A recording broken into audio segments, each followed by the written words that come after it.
Over the past few years, I've come to realize there are several relationship habits that are considered normal when, in fact, they're extremely unhealthy. I believe most of these habits come from movies, books, and TV shows that portray love as this all-or-nothing, all-consuming thing.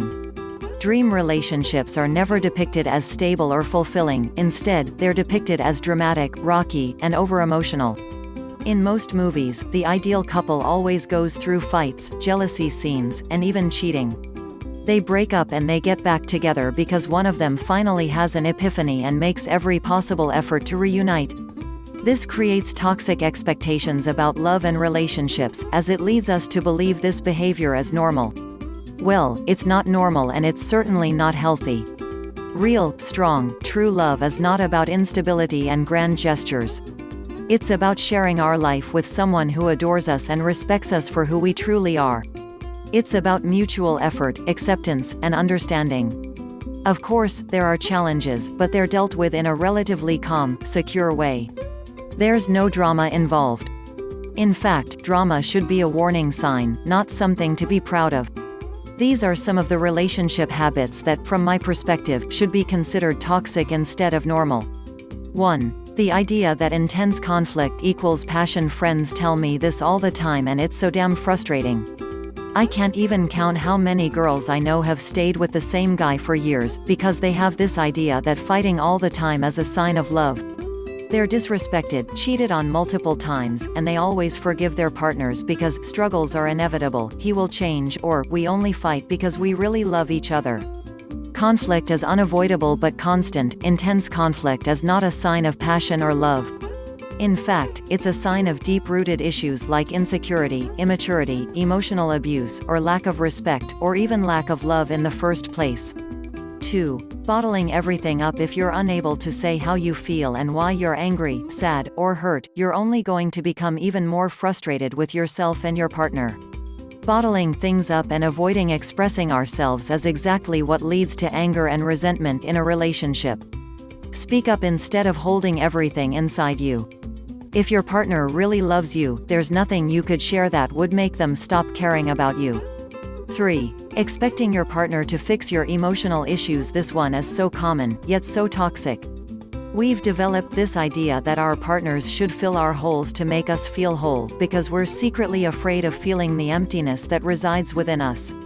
Those holes can involve many needs: approval, security, validation, acceptance. The thing is, nobody can fill them, it has to start with us. This is why so many men and women go from marriages into affairs, then right into a relationship with the affair person. Their spouse can't fill the hole, so they look to someone else to fill it. That person fills it for a while and makes them believe it's not them, it was the person they were with. Until that relationship starts to show its own wear and tear, and ultimately falls apart. And once again, they are left alone with themselves. And the hole. Dina Strata, in Why We Can't Fill Our Holes with Somebody Else's Love. For becoming an FBI agent. For some reason I don't understand, our society believes it's normal to check your partner's phone, email, or social media. No, this is not normal. You're invading their privacy. Just because someone loves you does not mean their independence and privacy shouldn't be respected. Healthy relationships require absolute trust. If you feel the need to do this, you should either work on your insecurities and self-worth or reconsider your relationship, or both.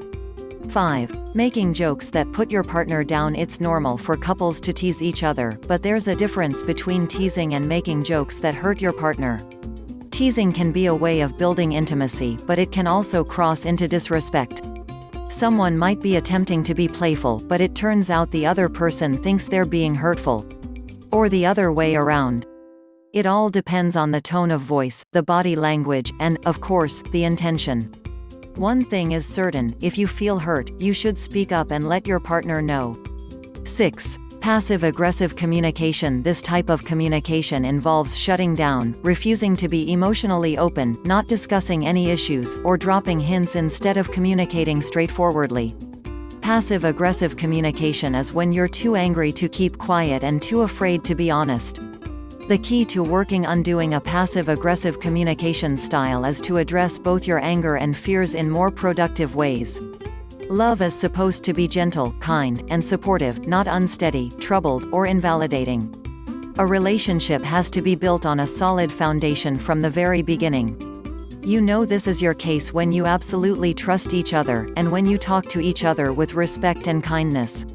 It doesn't matter if you look incredibly happy on social media and in public if, behind the scenes, you're constantly fighting or disrespecting each other's space and feelings. We as a society have to stop normalizing this behavior. Otherwise, people will never understand that they deserve healthy relationships full of love, trust, honesty, and communication.